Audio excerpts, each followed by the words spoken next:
उद्योगपतियों को गरीब के साथ भेदभाव न हो, गरीबों को भी साथ मिले। बताएंगे, आज निगम का घेराव था, बड़ी संख्या में घेराव किया गया, क्या मामले? आप देखेंगे कि हजारों की संख्या में आम जनता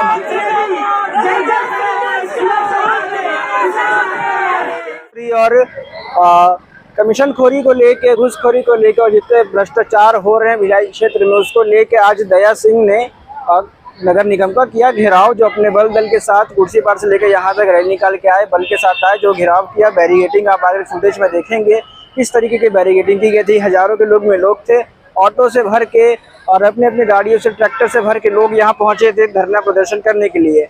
जो कि दया सिंह ने जो ज्ञापन सौंपा उसको लेकर कमिश्नर को भी स्टेज पर बुलाया गया। कमिश्नर ने ज्ञापन को स्वीकार किया और अपने बयान देते हुए क्या कहा आपको आगे वीडियो में देखेंगे। बताएंगे, आज निगम का घेराव था, बड़ी संख्या में घेराव किया गया, क्या मामले? आप देखेंगे कि हजारों की संख्या में आम जनता मानस, साथ में ही पार्षद पूरे यहाँ पहुंचे थे।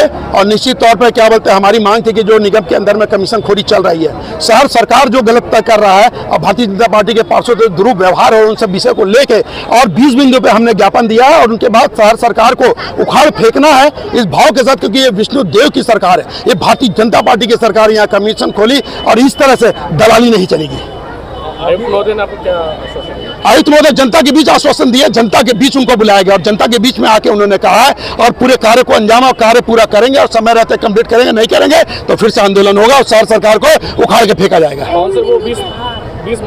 बहुत सारे थे, सबके बीच मैंने रखा, जिसमें नल, सड़क है, नाली है, पानी है, सीवरेज है, उसके बाद गार्डन की समस्या है, उसके बाद टैक्स की समस्या है जो लोगों से ले रहे हैं, कर रहे हैं, उन सब चीजों को रख के और कमीशन खोरी मुख्य था जिसको बंद होने की बात रखी है और समय रहते उसको बंद करेंगे, नहीं तो फिर से गिरा होगा। 50 करोड़ का सफाई का टेंडर चर्चा में है, लगातार उस पर उंगलियां उठ रही हैं। लगातार उसमें उंगलियां उठ रही है क्योंकि ये बहुमत के आधार पर बोल के कांग्रेस के लोगों ने इसको पास किया। इसको लेके भी मैंने विज्ञापन में कहा है कि सफाई को लेके, स्वच्छता को लेके जिस तरह का यहाँ सफाई हो नहीं रहा, लेबर उतने हैं नहीं, और मैंने ECIP से जो मिलता है जो गरीबों को वो सब भी नहीं मिल रहा, उन सब बिंदु को उसमें हमने डाला है। तो एक ब्लैक लिस्टेड होने वाले ठेकेदार को फिर से टेंडर दिया गया। ब्लैक, इस बात को हमने उठाया था, उठाने के बाद इन्होंने जानकारी ऐसी दी थी निगम की तरफ से कि इस तरह का कोई ब्लैक लिस्ट वो नहीं हुआ था, लेकिन हम उसकी जांच और हमारी पूरी पार्षद दल की टीम लगी हुई है और इस तरह की बातें सामने और सच्चाई मैं बोला ना कि शहर सरकार सिर्फ घोटालेबाजी कर रही है, भ्रष्टाचार कर रही है, तो उखाड़ के फेंकेंगे। आप यहाँ धरना प्रदर्शन करने आए हैं, क्या मांग रखी गई है? बहुत सारी मांगे रखी गई हैं, चाहे वो आप वार्ड नंबर 1 से शुरुआत करेंगे। हम 70 वार्ड है हमारे निगम में, किसी भी वार्ड में आप जाइए, चाहे वो सेक्टर भिलाई विधानसभा हो चाहे वैशाली नगर विधानसभा हो, शिकायतों की और समस्याओं की कोई कमी नहीं है। तो आप धरना में तब उतरते हैं जब आपकी शिकायतों की सुनवाई नहीं होती। क्या बिंदु रखे गए थे इस पे? सफाई का, पेयजल संकट जो होता है, और जो देखरेख और कानून व्यवस्था, सारी चीजें जो निगम के द्वारा प्रोवाइड की जाती है, वो सारी चीजों के लिए मांग यहाँ पर रखी गई है। एक छोटा सा अगर गार्डन है तो उसकी देखरेख के लिए किसी भी प्रकार की मेंटेनेंस की सुविधा निगम की तरफ से नहीं दी जाती। छोटा सा सड़क का अगर एक काम करने के लिए आप जाएंगे तो उसकी फाइलें लंबे तरीके से घूमती रहती है। सब अधिकारियों को खुश करने के बाद ही वो काम आगे बढ़ता है। आप लोगों ने ज्ञापन सौंपा, क्या आश्वासन मिला? आश्वासन कहाँ है? देखिए, अभी क्या हमारे आयुक्त महोदय नए हैं, 1 महीना हुआ है उन्हें आए हुए, वो भी चीज़ों को समझ रहे हैं, ये बात हम भी समझ रहे हैं। लेकिन अगर वो चुस्ती और फुर्ती से धरातल पर उतर कर वार्ड टू वार्ड सर्वे करके अगर वो चीज़ों को समझेंगे तो मैं निश्चित रूप से कह सकती हूँ कि वो बहुत जल्दी सारी समस्याओं का निराकरण कर देंगे। 1 महीने का समय उन्होंने हमको दिया है और हमें पूरी उम्मीद है, पूरी आशा है कि वो हमारी समस्याओं का जल्द से जल्द निपटारा करें। इसके बाद भी कार्रवाई नहीं करेगी तो अगला कदम उग्र आंदोलन होगा। अभी तो कुछ वार्ड के कुछ ही लोग यहाँ पर आपको दिख रहे हैं। देखिए, आप शहर के हर मोहल्ले में, हर सड़क में प्रॉब्लम है, तो लोगों को अगर ये पता चलेगा कि अगर आंदोलन करने से हमारी मांगे पूरी हो जाएगी तो निश्चित ही हम उग्र आंदोलन की तरफ बढ़ेंगे।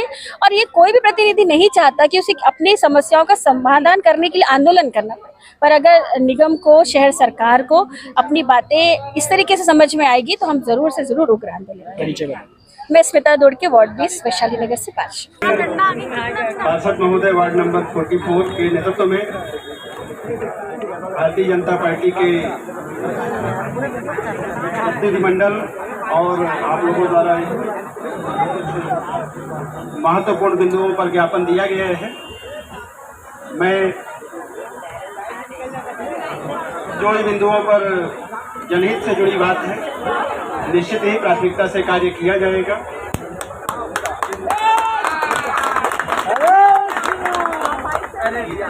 आप सब लोग मुझे स्वागत के लिए आए हैं, ऐसा लग रहा है आपको बड़ा देर का लिए। अभी देखो कुछ ही दिन हुआ है, महीना के आसपास, और ये जो बिंदु जनहित के हैं इसमें सभी में काम चालू है और निश्चित ही आपको कुछ समय में परिणाम दिखेगा। राज्य शासन की जीरो टॉलरेंस की नीति है। मेरे आते ही मैंने जो भी जनता से जुड़े हुए जो भी कार्य लंबित थे वो पूर्ण कर दिए हैं। इसी से कोई अगर चवन्नी भी मांगे तो मेरे पास आके आप उसकी बात करेंगे और उसका निराकरण होगा। और जो काम नहीं हो सकता है, नियमानुसार नहीं है, वो नहीं होगा। 4% की बात करी है क्या? मैंने बोला तो बनाया, जीरो टॉलरेंस की नीति है। किसी को ऐसी परेशानी है प्रत्यक्ष मेरे समक्ष आके अपनी बात रखेंगे। Thank you. 4% अगर चल रहा है तो ये बंद होगा, बंद होगा, बंद होगा। नहीं तो फिर क्या होगा? आ जाइए, चल के आगे से बैठ के बात करिए। चलिए अंदर। तो आपने अभी सुना दया सिंह को और कमिश्नर जी को, जो कि सामने खड़ा किया गया था, स्टेज पे उनको बुला के खड़ा किया था क्या। और दया सिंह का जो मांग था वो भी आपने सुना, कमिश्नर ने इस पर क्या किया वो भी आपने सुना। और आगे भी क्या इस पर खबर होगी, इस पर क्या कार्रवाई होगी, हम आपको अपडेट करते रहेंगे।